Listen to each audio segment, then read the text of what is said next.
आज हम चर्चा करेंगे भारतीय साक्ष्य अधिनियम के अंतर्गत साक्ष्य की परिभाषा पर और भारतीय साक्ष्य अधिनियम 1872 के अधिकार क्षेत्र पर। न्याय प्रशासन में जिस प्रक्रिया के द्वारा तथ्य साबित किए जाते हैं उसका नियमन साक्ष्य विधि के द्वारा होता है। न्याय प्रशासन में साक्ष्य का महत्वपूर्ण स्थान है।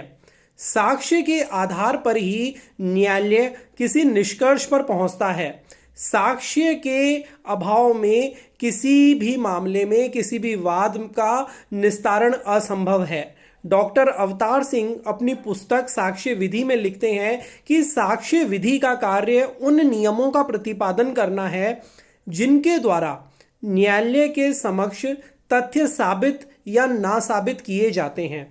किसी तथ्य को साबित करने के लिए जो प्रक्रिया अपनाई जा सकती है उसके नियम व सिद्धांत साक्ष्य विधि के द्वारा निर्धारित किए जाते हैं। रामजस बनाम सुरेंद्र नाथ के वाद में AIR 1980 इलाहाबाद के मामले में ये निर्धारित किया गया कि साक्ष्य विधि पक्षकारों के अधिकारों को प्रभावित नहीं करती। यह केवल ऐसे नियम प्रतिपादित करती है जिससे न्याय प्रणाली को सुविधापूर्ण चलाया जाता है। यह विधि साक्ष्य के बारे में नियम बनाकर न्यायालयों का मार्ग प्रशस्त करती है।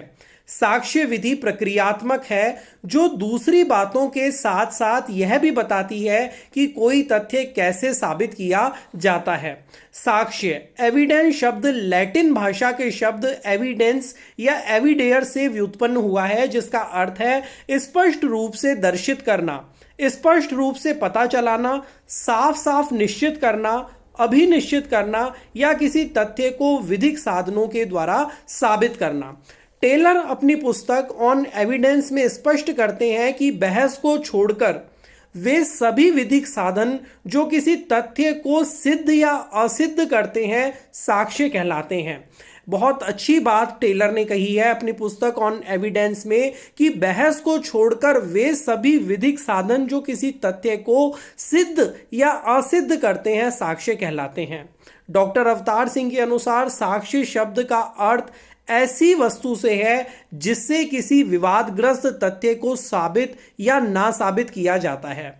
रतनलाल तथा धीरजलाल की कृति भारतीय साक्ष्य विधि में साक्ष्य को ऐसे तथ्य की बात के रूप में परिभाषित किया गया है जिसका प्रभाव प्रकृति और परिकल्पना मस्तिष्क में तथ्य की किसी अन्य बात के अस्तित्व से सहमति या उसकी पुष्टि या अपुष्टि की बात पैदा करने के लिए होती है। भारतीय साक्ष्य अधिनियम 1872 की धारा 3 के अनुसार साक्ष्य से अभिप्रेत है और उसके अंतर्गत आते हैं वे सभी कथन जिनके जांचाधीन तथ्यों के विषयों के संबंध में न्यायालय अपने सामने साक्षियों के द्वारा किए जाने की अनुज्ञा देता है या अपेक्षा करता है। ऐसे कथन मौखिक साक्ष्य कहलाते हैं। दूसरा, न्यायालय के निरीक्षण के लिए पेश की गई सब दस्तावेजें जिनमें इलेक्ट्रॉनिक अभिलेख भी सम्मिलित हैं दस्तावेजी साक्ष्य कहलाती हैं। यह जो परिभाषा दी गई है ये साक्ष्य शब्द की कोई परिभाषा नहीं है, ये केवल उन चीजों की गिनती है जो साक्ष्य शब्द में सम्मिलित किए जाते हैं। अर्थात एविडेंस साक्ष्य शब्द में उन व्यक्तियों का वर्णन सम्मिलित है जिन्होंने स्वयं किसी तथ्य को होते हुए देखा हो। साक्ष्य शब्द में विधि के संदर्भ में विचार करने पर सारे ऐसे वैध उपाय केवल तर्क को छोड़कर सम्मिलित होते हैं जो किसी ऐसी तथ्य की बात को साबित करने या ना साबित करने की प्रवृत्ति रखते हैं जिसकी सत्यता न्यायिक अन्वेषण में प्रयुक्त की जाती है। साक्ष्य का अर्थ है ऐसी सभी प्रकार की परिसाक्ष्य टेस्टिमनी जो मौखिक है अथवा दस्तावेजों से संबंधित अथवा वास्तविक है और जिन्हें किसी विवाद को सिद्ध करने या नकारने के लिए विधिक रूप से स्वीकार किया जाता है। फूलचंद गर्ग बनाम गोपाल दास अग्रवाल के मामले में 1990 में मध्य प्रदेश उच्च न्यायालय ने कहा कि विधि के संबंध में साक्ष्य शब्द के अंतर्गत तर्क वितर्क को छोड़कर उन सभी विधिक साधनों को सम्मिलित किया जाता है जो किसी तथ्य को सिद्ध करने या अस्वीकार करने की प्रवृत्ति रखते हैं और जिनकी सत्यता के लिए उन्हें न्यायिक अन्वेषण के सुपुर्द किया जाता है। State of Maharashtra versus doctor Prafulla B Desai के मामले में 2003 में सुप्रीम कोर्ट ने कहा कि आपराधिक मामलों में साक्ष्य इलेक्ट्रॉनिक दस्तावेजों द्वारा भी दिया जा सकता है। इसमें वीडियो कॉन्फ्रेंसिंग भी शामिल है। तो साक्ष्य जो कि एक महत्वपूर्ण तत्व है, साक्ष्य के जो सिद्धांत होने चाहिए वो आप उनको मुख्य मोटे तौर पर इस प्रकार वर्णित कर सकते हैं कि साक्ष्य तथ्य तक ही सीमित होना चाहिए। अनुश्रुत साक्ष्य को साक्ष्य में ग्राह्य नहीं किया जाना चाहिए, हियरसे एविडेंस। यद्यपि भारतीय साक्ष्य अधिनियम में कतिपय अपवादों को भी स्वीकृत किया गया है और सभी मामलों में सर्वोत्तम साक्ष्य दिया जाना चाहिए। साक्ष्य विधि का यह महत्वपूर्ण सिद्धांत है कि प्रत्येक मामले में सर्वोत्तम प्रकार का साक्ष्य दिया जाना चाहिए। साक्ष्य के क्या प्रकार हैं? परिभाषा में केवल साक्ष्य की विवेचना की गई है, उनसे हम एलिमेंट्स निकालते हैं कि साक्ष्य के क्या क्या प्रकार हैं। नंबर 1, डायरेक्ट एविडेंस, प्रत्यक्ष साक्ष्य। ऐसे तथ्य का साक्ष्य जिसे साक्षी ने स्वयं अपनी इंद्रियों से बोध किया हो और ऐसा व्यक्ति स्वयं न्यायालय में उपस्थित होकर जब अपना साक्ष्य देता है वो प्रत्यक्ष साक्ष्य डायरेक्ट एविडेंस कहलाता है, जो बिना किसी अन्य तथ्य के सहारे से और स्वयं ही किसी विवादक तथ्य को साबित कर दे, वो प्रत्यक्ष साक्ष्य होता है।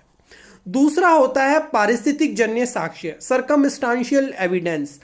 स्टेट ऑफ यूपी बनाम सतीश के मामले में उच्चतम न्यायालय ने 2005 में यह अभी निर्धारित किया कि पारिस्थितिक जन्य साक्ष्य ऐसे साक्ष्य के अंतर्गत अभियुक्त की दोष सिद्धि करने के लिए यह दिखाना जरूरी है कि परिस्थितियां जिनसे दोष सिद्धि का अर्थ निकाला जाता है बिना किसी संदेह के परे उन्हें साबित किया जाना चाहिए और परिस्थितियों का मुख्य घटना से निकट का संबंध होना चाहिए।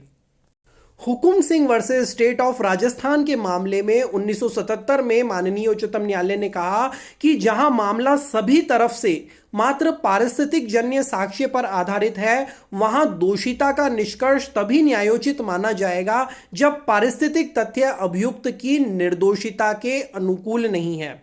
जिन परिस्थितियों से अभियुक्त की दोषिता का निष्कर्ष निकाला जाना हो उन्हें बिना किसी संदेह के सिद्ध किया जाना आवश्यक है और उन्हें मूल तथ्य के साथ संबंधित करना भी आवश्यक है। जहां साक्ष्य पारिस्थितिक प्रकृति की है, वहां जिन परिस्थितियों से यह निष्कर्ष निकाला जाता है वह बिल्कुल निश्चित होनी चाहिए, जो कल्पना से परे हो किंतु उन्हें सिद्ध किया जा सकता हो। दूसरे शब्दों में सर्कमस्टांशियल एविडेंस पारिस्थितिक जन्य साक्ष्य की कड़ी बिल्कुल पूर्ण होनी चाहिए, जिससे कि अभियुक्त की निर्दोषिता को सिद्ध करने की कोई गुंजाइश न रहने पाए और यह ऐसी होनी चाहिए कि सभी मानवीय संभावनाओं को ध्यान में रखते हुए यह कहा जा सकता हो कि कृत्य अभियुक्त के द्वारा ही किया गया हो। अन्य प्रकार के जो साक्ष्य हैं उनमें प्राथमिक साक्ष्य, प्राइमरी एविडेंस, द्वितीयक साक्ष्य, वास्तविक साक्ष्य, अनुश्रुत साक्ष्य, मौखिक साक्ष्य और दस्तावेजी साक्ष्य हैं। भारतीय साक्ष्य अधिनियम 1872 का क्षेत्र व विस्तार क्या है? भारतीय साक्ष्य अधिनियम का विस्तार जम्मू कश्मीर राज्य के सिवाय संपूर्ण भारत पर है। भारतीय साक्ष्य अधिनियम किसी भी न्यायालय या किसी सेना न्यायालय, उन सेना न्यायालयों को छोड़कर जो विनिर्दिष्ट अधिनियमों के अधीन आते हैं, कि ये समक्ष समस्त न्यायिक कार्यवाहियों पर लागू होता है।